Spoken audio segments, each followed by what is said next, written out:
이게 뭐죠? 아이스에이지. 아이스에이지 이제 1편인데, 여기도 이제 3만 년 전에 그 빙하 시대에 이제 그 아이를 갑자기 이제 엄마가 그 마니라고 하는, 여기 이제 시드인데 맡기면서 이제 아이를 사람들에게 돌려주기 위해서 이제 모험을 떠나게 되죠. 디에고라고 하는 이제 그 사자인가요, 호랑인가요? 이제 그걸 잡아먹으려고 하고, 이제 그러다 이제 서로 친하게 되죠. 그래서 이제 맨이라고 하는 맘모스하고 여기 시드라고, 그다음에 이제 디에고하고 서로 친해지면서 이제 가는 장면인데, 매니가 이제 이렇게 이야기를 하죠. 무리를 지어 다닐 때는 서로를 지켜줘야 해. 그래 우리 같이 희한한 무리는 없을 거야. 와 재밌는데 한 번 더 탈까? 디에고는 이제 장난하는 거죠. 난 워낙 게을러서 원망 같은 건 못해. 우리를 잊으면 안 돼. 우리도 너를 잊지 않을게. 품위를 지킬 수 있을 때까지는 지켜야지. 자, 매니는 맘모스고 시드는 이제 여기 뭐라고 그러죠? 하여튼 동물이고, 디에고는 이제 사자인데 호랑인가? 어울리지 않는 그런 조합이죠. 그리고 이제 그 매니나 시드 같은 경우는 초식 동물인데 디에고는 이제 육식 동물이에요. 서로 다른 욕구나 욕망들이 있죠. 서로 이제 이어질 수가 없어요. 어떻게 보면 이제 디에고가 한꺼번에 다 잡아먹을 수도 있는 그런 건데, 매니가 이제 서로 지켜줘야 된다라고 이야기하죠. 우리가 서로 다르니까 적대적으로 싸우고 서로 잡아먹고 이런 것이 아니라 서로 지켜줘야 된다라고 이야기하고, 우리 자체가 이제 희한한 무리죠. 계속해서 남자와 여자가 화성인과 목성인이라고 이야기할 수 있는데, 여자들은 이제 계속해서 듀라스가 얘기한 것처럼 수천 년 동안 남성 가부장적 사회에서 계속해서 피해를 받아왔고 노예처럼 살아왔던 사람들인데, 이 사랑이라고 하는 걸 통해서 이제 남자를 받아들여야만 하는 이런 과정이 등장을 하는 것들이죠. 디에고가 이제 마지막으로 이야기합니다. 품위를 지킬 수 있을 때까지는 지켜야 한다. 힘들죠. 그 육식 동물인데 자기 앞에 먹이들을 놔두고서 자기가 그런 품위를 지키는 그런 사람들과 같이 더불어 살아야 된다라고 하는 게 굉장히 힘든데, 자, 이게 이제 뭐 이 아이스에이지 영화 그 빙하 시대에서는 이들이 남을 수밖에 없는 이제 유일한 조건이 서로를 지키고 서로를 유해해줘야 되고 서로에 대해서 품위를 지켜야만 하는 이런 어떤 과정들이 필요한 거죠. 이건 혼자 할 수 없는 것이고, 서로 어떤 공동체나 삶의 환경을 바꿔 나가지 않으면 이게 굉장히 이제 불가능하다라고 이야기를 할 수가 있습니다. 근데 이제 이게 쉽지가 않죠. 이 소설에서도 이제 그런 것들을 이제 보여주고 있는.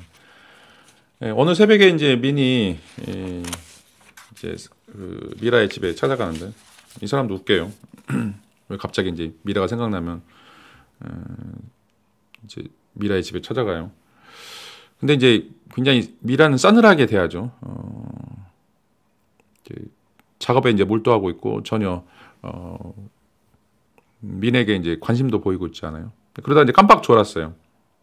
깜빡 졸았는데, 깜빡 졸아서 이제 느낌이 이상해서 눈을 떠보니까 미라가 이제 자기 그 발꿈치 옆에 앉아서 이제 캔버스에다가 자기의 초라한 발을 그리고 있어요. 나뭇가지처럼 이제 마른 초라한 발. 그러자 이제 민이 일어나서 그 스케치북을 또 찢어버리고 또 나가버리죠. 이게 이제 두 번째로 찢는 장면인데, 그 전에도 이제 국전에 출품하기 위해서 그림을 그리고 있었는데, 이제 자신한테 이제 그 관심을 보이지 않는다고 그 그림을 또 찍고 나가버려요. 그러다가 이제 한 2주 동안 시골에 내려가서 또 소식을 끊고 있다가 다시 돌아와서 이제 그래도 미라를 보고 싶어서 찾아왔는데, 또 이제 이런 사건이 벌어진 건데, 근데 이제 여기도 보면 미라도 그 남자의 모습에 대해서 어떤 일정한 형태의 이제 연민들을 계속 느끼고 있는 것이고, 그리고 그로부터 이제 어떤 따뜻한 그 대화라든지 위로라든지 어떤 공감을 좀 받기를 원하는 그런 모습이 이제 또 강하게 이 작품 속에 이제 드러나 있습니다. 그런데 이제 마음은 있는데 언어적인 또는 이제 그런 어떤 그 행동이 뒤따르지 않는 것들이죠. 굉장히 말을 심뻑심뻑 한다거나, 아니면 굉장히 이제 차갑게 이야기들이 진행이 되면서 그 마음까지도 상처를 받게 되는 이런 모습들이 이제 소설에 담겨 있습니다. 민이 이제 또 이렇게 이야기하죠. 내가 정말 바라는 것은 무엇일까? 그러나 한번 눈을 뜬 모나드는 마치 체념의 제 무덤에서 날개를 떨며 날아오는 불새처럼 새로운 휴의의 하늘로 솟아오르는 것이다. 그의 마음에서 퍼덕이는 이 마의 새는 아류적인 체념의 잿더미에 파묻히지 않는 고집을 가진 새였다. 털끝만한 거지에도 날카로운 힐란의 울음을 질러대면서 몸부림치는 것이었다. 이 새의 목을 비틀어 파묻어 버리려면 얼버무리거나 속임이 아닌 그 어떤 틀림없는 것이 있어야 했다. 자, 민에게 있어서 이제 이 미라는 악마의 새예요. 여기서 이제 이 마의 새라고 이야기를 하고 있죠. 그리고 그 체념의 잿더미에 파묻히지 않으려고 하는 그런 어떤 강한 고집을 가지고 있는 새였다라고 얘기하고 있고, 어떤 거짓에도 날카로운 힐란의 울음을 질러대고 이제 몸부림치는 그런 어떤 존재다라고 이제 이야기를 하고 있습니다. 진실을 원하는 건데, 그리고 체념 속에 파묻히지고 싶지 않은 그런 존재이죠.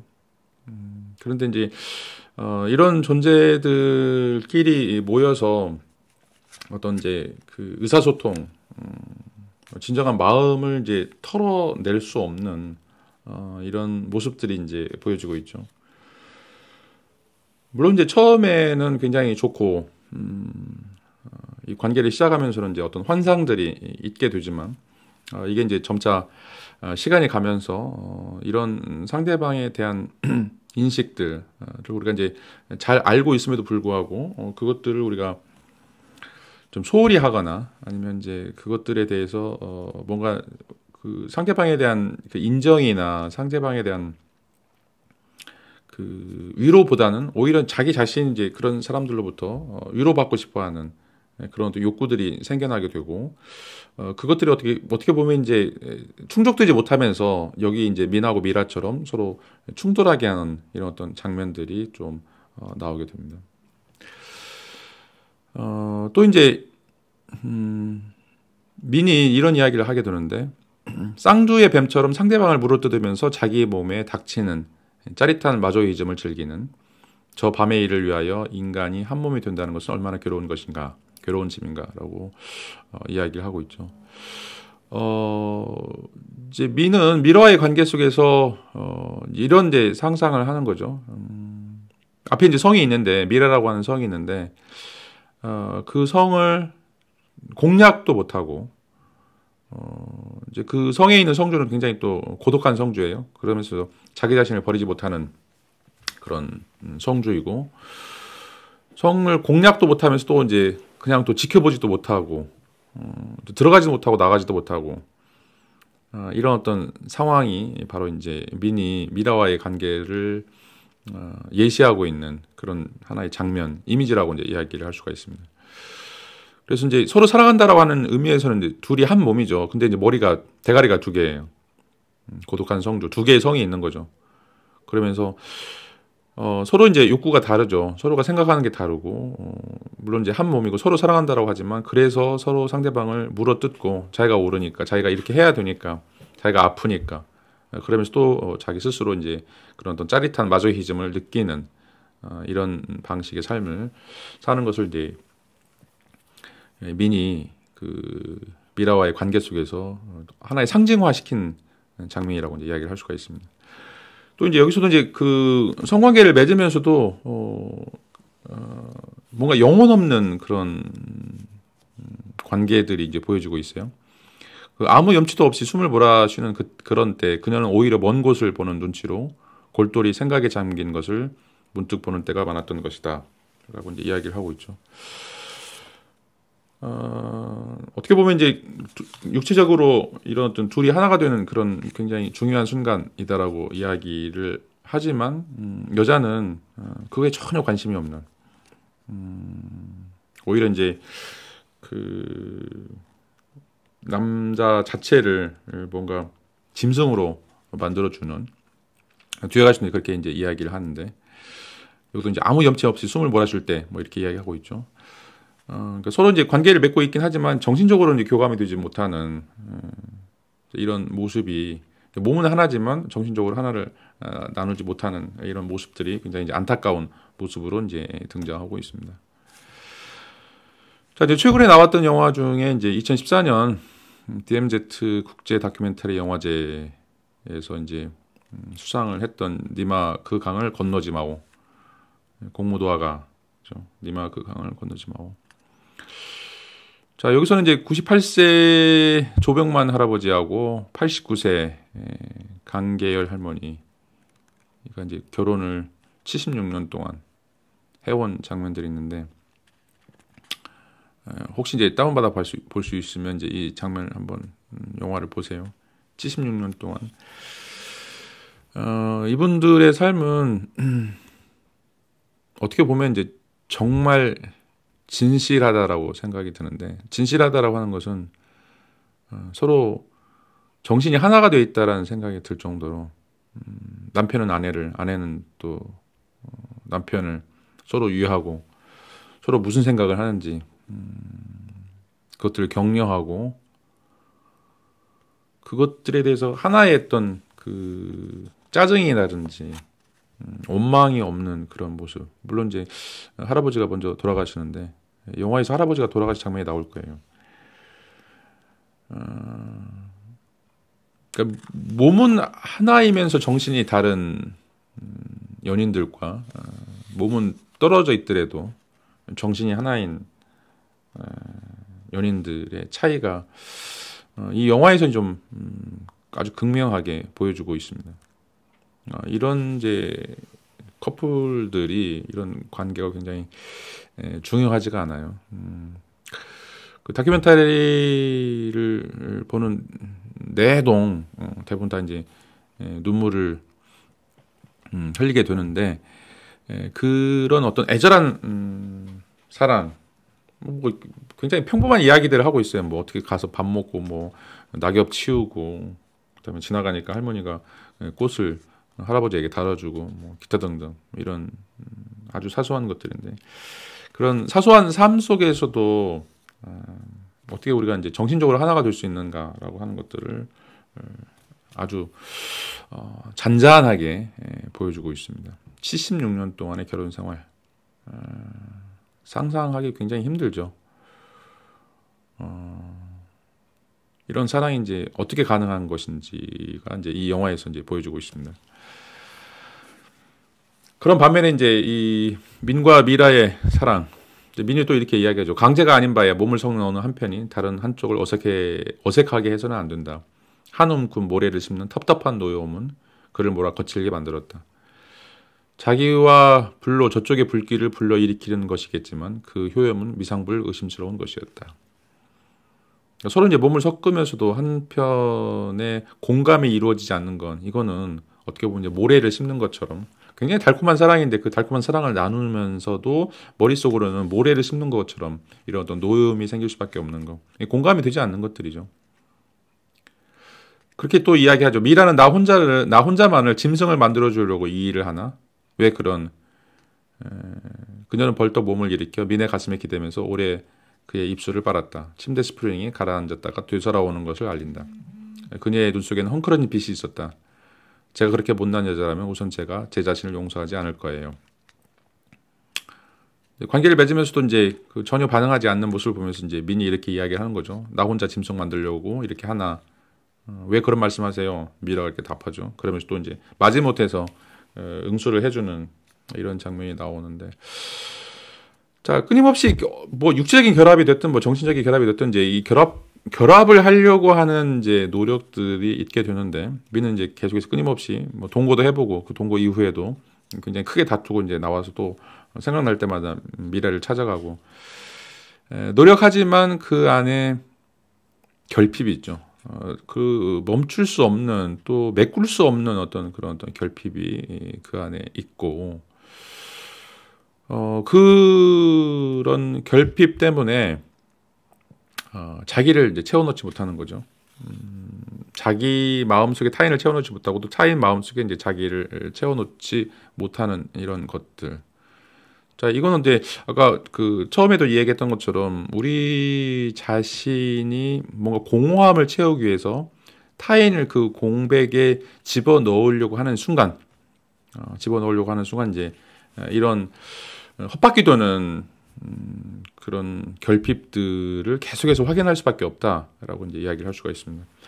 자, 이 소설의 초반부에서도 이제 그 이야기를 하는데 민이 그 이제 6.25 전쟁에 참여를 하는데 전혀 육체적으로는 상처를 받지 않고 제대를 했어요. 다른 사람들은 뭐 많은 사람들이 죽었고 다른 사람들이 이제 많은 사람들이 또 이제 상위 용사가 돼가지고 뭐 팔다리가 없거나 아니면 눈이 없거나 뭐 이런 식으로 돌아왔는데 이 사람은 이제 신체가 하나도 상하지 않고 돌아왔죠.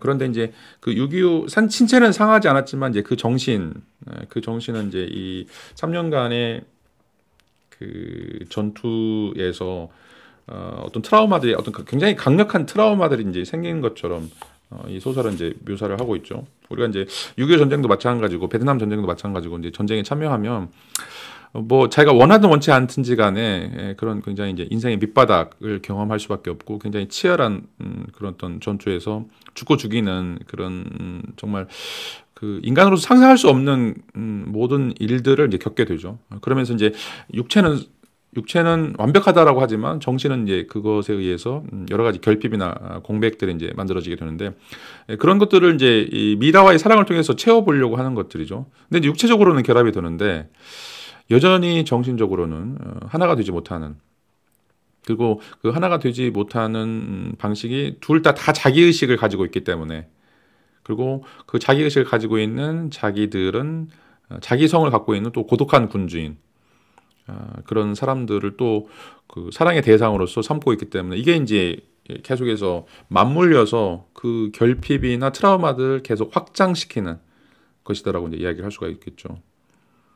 그래서 우리가 이제 뭐 녹음기나 뭐 마이크를 틀어놨을 때 그 앞에 또 마이크를 대면 그것 때문에 또 더 커지고 거기다 또 스피커를 대면 또 그것 때문에 또 커지면서 또 마이크에 의해서 더 확장되는 이게 이제 그 무한대로 증폭이 돼버려서 인간을 굉장히 힘들게 만드는 그런 어떤 모습들이 바로 이제 이 민과 미라의 사랑의 모습이다라고 이야기를 할 수가 있습니다.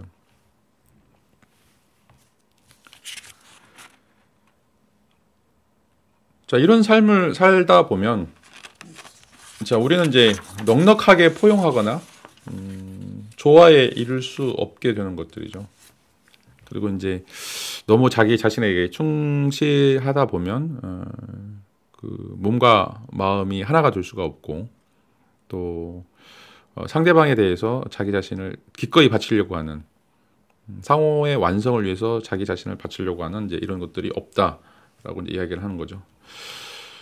민이 이제 이렇게 또 미라에게 이야기합니다. 교양이 있으면서도 꼬치꼬치해지 않는 순수한 여자가 있다라면, 그러니까 이제 미라가 이렇게 또 대답을 하죠. 교양이 있으면서도 무사처럼 굵직한 손을 가진 남자가 있다면 노여우실까? 자, 자기 자신의 개성, 자기 자신의 정체성. 그래서 이제 상대방에게 요구하죠. 꼬치꼬치해지 않는 순수한 여자였으면 좋겠다. 너는 무사처럼 굵직한 손을 가진 남자였으면 좋겠다. 요구하는 조건들이 이제 굉장히 많이 있죠. 내가 이제 필요한 사람은 이런 사람이니까 이런 사람으로 네가 되어줘라고 이제 이야기를 하는 거죠. 자, 여기서는 이제 계속 자기 자신의 공허함을 메꾸기 위해서 상대방을 하나의 번제물로, 제사 제물로 받아들이는 내가 계속 흡혈귀가 되겠다라고 하는 것들이죠. 이건 이제 남자도 그렇고 여자도 그렇고 다 똑같이 그런 어떤 자신의 정체성을 유지하게 되면 둘은 이제 평행선을 그을 수밖에 없는 것이다라고 이야기를 할 수가 있습니다.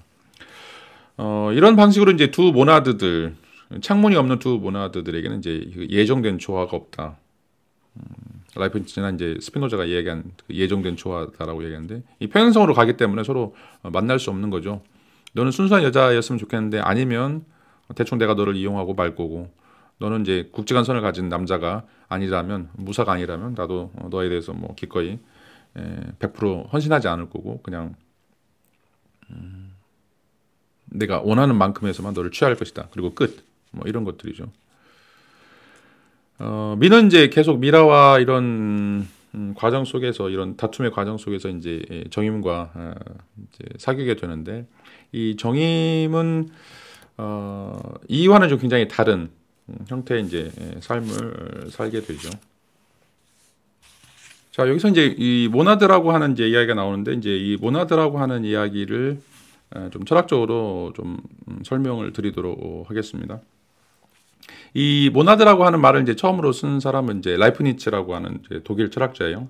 이 독일 철학자 라이프니츠에 따르면 이 세계의 실체라고 하는 것인가, 다시 말하면 세계에서 존재하는 유일한 것은 이 정신적인 원자로서 모나드다라고 이제 이야기를 하고 있습니다.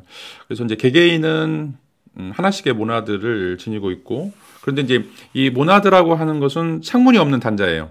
막혀 있는 단자죠. 그런 의미에서 이제 모나드끼리는 서로 이제 소통을 하지 않습니다. 그러니까 모나드라고 하는 것은 우리가 이제 사고하는 사고 방식, 또 존재하는 방식의 이제 근원이기 때문에 그것이 내적으로 완전히 이제 충족되어 있는 것들이죠. 그래서 이제 이 오즈의 마법사에서 마법사가 이제 그 구슬을 바라보면서 그 구슬 안에 이제 어떤 사건들이 벌어지고 있는데, 그 유리 구슬이라고 하는 것은 어떻게 보면 이제 나의 인생 전반을 다 담고 있는 것들이죠. 물질적인 개념으로서 우리가 이제 원자가 세계의 가장 근본 입자라고 이제 생각을 하는데, 이 라이프니츠는 이제 이 물질적인 원자와 같은 정신적인 원자로서 모나드가 이제 존재하고 있고, 그 모나드라고 하는 것이 이제 우리의 운명이라고 하는, 또는 운명의 지도를 담고 있는, 우리가 어떻게 살 것인가 라고 하는 것을 담고 있는 하나의 이제 정신적인 DNA다라고 이제 이야기를 하고 있습니다. 자, 그런데 이제 문제는 이 창문이 없는 단자로서 모나드가 어떻게 혼자 내적으로 충분하죠. 그럼에도 불구하고 어떻게 이제 다른 것들과 소통할 수 있을 것인가, 그리고 인간들은 어떻게 서로 조화를 이루면서 살 수 있을 것인가라고 하는 그런 물음을 이제 던져볼 수 있는데, 라이프니츠인데 이걸 이제 오케스트라의 비유를 통해서 설명을 하고 있어요.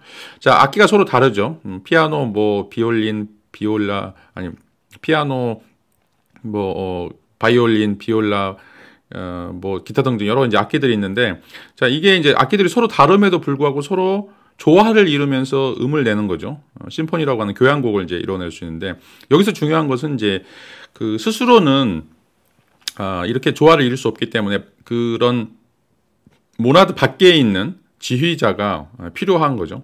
그래서 이 지휘자의 노력을 통해서 이런 악기들이 이제 연주를 하게 되는 것들인데, 이게 바로 이제 신이다라고 이야기를 할 수가 있습니다. 그래서 자신은 연주자가 아니면서 연주를 가능하게 하는 그런 어떤 존재, 또 이제 모든 원인들의 이제 바깥에 있는 존재, 이게 이제 바로 이제 신이다라고 이제 이야기를 하고 있고, 이게 바로 이제 그 예정 조화설의 어떤 기본 전제다라고 라이프니츠가 이제 이야기를 하고 있죠. 뭐 이건 이제 나중에 이제 그 스피노자가 신은 이제 어떤 자기 원인이다라고 이제 이야기를 하고 있는데, 이 신이라고 하는 것은 어떻게 보면 그 우리에게 어떤 일정한 형태의 운명을 만든 그런 어떤 존재다라고 이제 이야기를 할 수가 있습니다. 운명을 만든 존재고, 인간은 그 운명에 따라서 살아갈 수밖에 없다라고 하는 것이 바로 이제 이 모나드의 이야기라고 이야기를 할 수가 있어요. 자, 여기서 이제 그 모나드라고 하는 것은 어떻게 보면 이제 그 인간의 운명이다라고 이야기를 할 수 있는데, 이제 이런 생각을 들레즈가 또 다시 자신만의 또 고유한 해석으로 이제 설명을 하고 있는데, 이제 라이프니츠가 모나드라고 했던 것을 이제 들레즈는 이제 주름이다라고 이야기를 하고 있습니다. 그러니까 이제 이 주름이나 모나드나 다 운명이라고 하는 것과 같아요. 인간이 살고 있는 삶이 이미 결정되어 있다, 일정 부분 이제 결정되어 있다라고 하는 것이 이제 운명론, 또 숙명론이라고 이제 이야기를 할 수가 있는데, 자, 예를 들어서 우리가 이제 종이학을 접는다고 생각을 해보세요. 물론 이제 우리가 종이학을 접는 방법을 이제 미리 다 알고 있기 때문에 종이학을 접기 위해서 이제 색종이에다가 여러 번 접고 펴고 그러면서 이제 이걸 접는 거죠. 근데 이제 종이학을 접는 걸 알고 있다라고 하는 말은 이미 가상의 주름들이 존재한다라고 하는 것을 우리가 알고 있기 때문에 그것에 맞춰서 종이를 접는 거죠. 그리고 이제 그런 가상의 주름들을 예상하고서 종이를 접는 순간 실제 주름들이 우리에게 생기는 것이다라고 이제 이야기를 하고 있고, 이런 의미에서 이 주름이라고 하는 것의 어떤 잠재적인 방향을 이미 우리의 마음 속에, 우리의 어떤 생각 속에 우리가 가지고 있다라고 라고 이제 이야기를 할 수가 있습니다. 또 우리가 이제 종이학을 접는 법을 전혀 이제 모른다고 하더라도 뭐 어떤 식으로든지 우리는 이제 그 접으려고 접었다 폈다 이제 그 반복을 하게 되고, 그러면서 이제 종이학을 완벽하게 접지를 못한다고 하더라도 이제 어떤 그 접혀진 그런 주름 때문에 어떤 것을 이제 만들어낼 수 있게 되는 것들이죠. 자, 그래서 이제 우리가 이제 완성될 때까지 종이학을 접을 것이냐, 아니면 이제 중간에 포기할 것이냐, 뭐 이런 것들은 이제 개인의 의지라고 이야기할 수 있지만, 여전히 우리가 이 잠재적인 주름이든지 아니면 실질적인 주름이든지 우리가 주름을 지어 놓게 되는 것이고, 그리고 그런 어떤 지어진 주름들은 굉장히 난잡한다라고 할지라도 이제 나의 노력의 흔적이다라고 이야기를 할 수가 있고, 이 노력의 흔적 때문에 어떻게 보면 무언가 종이학은 아니지만 다른 것이 만들어질 수 있는 어떤 가능성들이 이제 생겨나는 것들이죠. 자, 그래서 이제 이 모나드라고 하는 것은, 라이프니츠의 이제 모나드라고 하는 것은 이 들레즈가 이야기하는 주름들이 응축되어 있는 형태다라고 이야기를 할 수가 있습니다.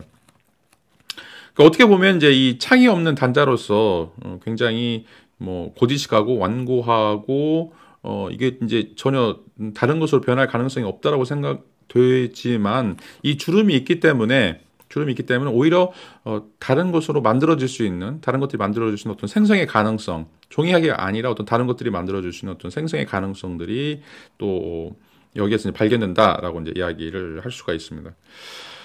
그래서 이제 들레즈는 여기서 이제 그 생성의 가능성, 또 생성으로서 이제 모든 것들을 이제 설명하려고 하는데, 그런데 이 생성은 이제 항상 우연적이에요. 물론 이제 주름이나 이 모나드는 이제 필연적이고 우리의 운명처럼 존재하는 것이지만, 그 접해 있는 그런 주름을 통해서, 모나드 안에 있는 어떤 그 응축된 주름을 통해서 무언가를 이제 만들어 나가는 것은 어떻게 보면 또 우연적인 사건이다라고 이제 이야기하죠. 물론 이제 우연적인 사건이라고 해서 그 자체가 이제 모나드를 바꾸는 것은 아니에요. 그렇지만 모나드 안에 이미 이제 잠재되어 있는 것이다라고 이야기를 할 수가 있습니다. 그래서 이제 큰 틀로 보면 운명이라고 하는 어떤 지도는 이미 결정되어 있어요. 여러분들이 이제 태어나고 죽고 이런 것들은 이제 이미 결정되어 있는 것들이죠. 그 운명의 지도는 결정되어 있지만, 우리가 이제 그 운명의 지도 속에서 어디로 갈 것인가, 서울로 갈 것인가, 부산으로 갈 것인가, 이런 것들은 우리에게 이제 남겨져 있는 것이다. 근데 우리가 서울로 갈 수 있는 주름도 있고 부산으로 갈 수 있는 그런 주름도 있다라고 이제 이야기를 할 수가 있습니다. 어떻게 보면 이제 뭐 벌어진 것, 이루어진 것, 이미 이제 여러분들이 어떻게 할 수 없는 이런 모든 것들은 다 예정되어 있다라고 할 수 있고, 이제 이미 결정되어 있다라고 이야기를 할 수 있지만, 그 안에 있는 어떤 잠재성들이 있기 때문에, 이런 것들 때문에 오히려 이제 인간의 삶이 더 축복을 받은 것이다라고 이제 이야기를 할 수가 있는 것들이죠. 라인부츠는 이제 여러분 잘 알다시피 이제 미적분을 발견한 사람인데, 어떻게 보면 이제 이 모나드라고 하는 것은 일종의 이제 방정식이다라고 이야기를 할 수가 있어요. 방정식이라고 하는 것은 그 방정식 안에 값을 집어넣으면 이제 필연적으로 그 방정식에 따라서 어떤 값이 나올 수밖에 없는 것들이죠. 그래서 이제 인생의 방정식이라고 하는 것은 크게 다르지 않아요. 누가 어떤 사람이 됐든지, 뭐 금수저나 은수저나 누가 됐든지 간에 인생의 방정식을 사는 사람들은 일정한 형태의 이제 운명을 가지고 살아가는 것들이죠. 자, 그런데 이제 그 방정식의 x 값과 y 값을 어떤 값으로 줄 것인가, 이거는 또 우리에게 달려있는 문제다라고 이야기를 할 수가 있어요. 이게 이제 선택의 자율성이라고 이야기하는 거죠. 그리고 이건 들레즈에 따르면 주름이 지닌 탄력성이다라고 이야기를 할 수가 있습니다. 자, 신은 이 세상을 완벽하게 만들었지만, 신이 만든 인간은 굉장히 불완전한 존재죠. 그런데 이제 이 불완전한 존재인데, 이 불완전한 존재는 신이 만들었다라고 하는 의미에서 항상 완전성을 지향하고 있다라고 이야기하고 있고, 그 완전성이라고 하는 것은 이 불완전한 잠재성 속에서 무엇을 만드느냐에 따라서 인간은 신이 될 수 있는, 왜냐하면 이제 아직 채워져야 할 것이 남아있다라고 하는 의미에서 불완전성이라고 이야기하는 것들이죠. 신은 이제 완벽하게 채워져 있다라면, 인간은 신이 될 수 있는 그런 어떤 그릇, 그렇지만 아직 채워지지 않는 이런 의미에서 이게 이제 불완전하다, 이게 이제 불안하다라고 이제 이야기할 수 있지만, 그런 어떤 그 미안의 완성이라고 하는 의미에서 인간의 삶은 굉장히 아름답다라고 이제 이야기하고 있고, 신이 이런 삶을 만들었다. 태초에 이제 신이 이 세상을 만들면서 길을 내지는 않았어요. 하지만 길을 만들 수 있는 가능성, 길의 가능성들, 주름의 가능성들을 만들어 놓은 거죠. 그리고 결과적으로 내가 어떤 길을 가느냐라고 하는 게 가능성으로서의 주름이 실제적인 주름이 되는 것이다라고 이야기를 할 수가 있습니다. 내가 어떻게 살 것인가라고 하는 것이 바로 이제 이런 의미에서 신이 우리에게 만들어준 어떤 가능성 속에서 나의 삶을 내가 개척해 나감으로써 나의 삶이 곧 신의 삶, 나의 어떤 의지가 곧 신의 명령이 되는 이런 어떤 삶이 바로 이제 모나드 또는 주름이라고 하는 것이 바로 이제 질 들레즈의 철학적 사상이다라고 이야기를 할 수가 있습니다. 자, 오늘 수업은 여기서 마치도록 하겠습니다.